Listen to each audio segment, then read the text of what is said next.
Hi dears, வணக்கம். This is my exercise 4.5 நம்ம 9th sum தீர்க்க. First one, sin inverse of 5 by x plus sin inverse of 12 by x equal to pi by 2. நமக்கு நான் சிம்பிளாக உங்களுக்கு சொல்லிடுறேன்.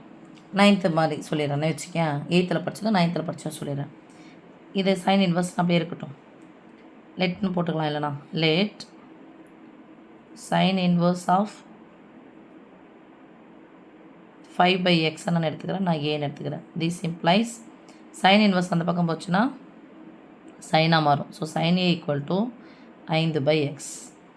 அதே மாதிரி sin inverse of 12 by x நான் எடுத்துக்கிறேன், bன்னு எடுத்துக்கிறேன். implies sin b equal to இந்த இன்வர்ஸ் அந்த பக்கம் போச்சுன்னா into sin b equal to 12 by x. இதனால் என்னதுமா sin theta equal to என்னது எதிர்பக்கம் பை கர்ணம், இது அடுத்துள்ள பக்கம் பை கர்ணம், சாரி இது எதிர்பக்கம் பை கர்ணம். ஓகேவா? இப்போ இது மாதிரி வருது அப்படின்னு சொன்னால் எனக்கு எக்ஸ்னுடைய வேல்யூ தான் தேவை. என்னவா வரும் அப்படின்னு சொல்லிட்டு பார்த்துடலாம். அப்போ எதிர்பக்கம் கர்ணம் அப்படிலாம் வார்த்தை வந்துச்சுன்னா எந்த தேற்றம்? பித்தாகரஸ் தேற்றம். ஒரு செங்கோண முக்கோணத்தில் கர்ணத்தின் வர்க்கமானது, கர்ணம் இதுதான், இங்கே கர்ணமாக என்ன இருக்குது? எக்ஸு. நான் ஃபஸ்ட்டு இதுக்கு போகிறேன்.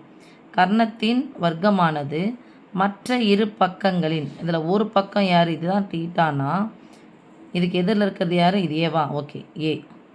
அப்போ இதுக்கு எதிரில் இருக்கிறது யார்? 5. ஓகே சாமி. இதே இதுவிலே நமக்கு ஒரு வேளை இதை எதிர்பக்கமாக எடுத்துக்கிட்டோம், இதுதான் தீட்டானா, இது பி, இது ஏ, இது ஏ, இது பி, இது சின்னு வச்சுக்கிறேன். இதுக்கு இங்கே இருக்கிறது யார்? 12. சில புரியுதா? ஒரு செங்கோண முக்கோணத்தில் இதுதான் ஆங்கிள் ஏ, இது ஆங்கிள் பி. செங்கோண முக்கோணத்தில் கர்ணத்தின் வர்க்கமானது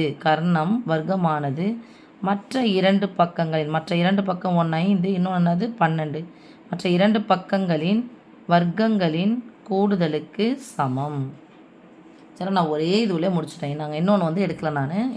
இதுவும் எதிர்பக்கம்னா இதான், இது ஏ, இது பி. ஸோ இது ஆங்கிள் ஏ, இது ஆங்கிள் பி, இது ஆங்கிள் சி. ஆங்கிள் சி தான் எனக்கு செங்கோணமாக அமைஞ்சிருக்கு. இது செங்கோணத்துக்கு எதிர்த்து இருக்கக்கூடிய கர்ணம். பாருங்கப்பா, employs X square equal to 5 square 25 plus 12 square 144. So X square equal to 169.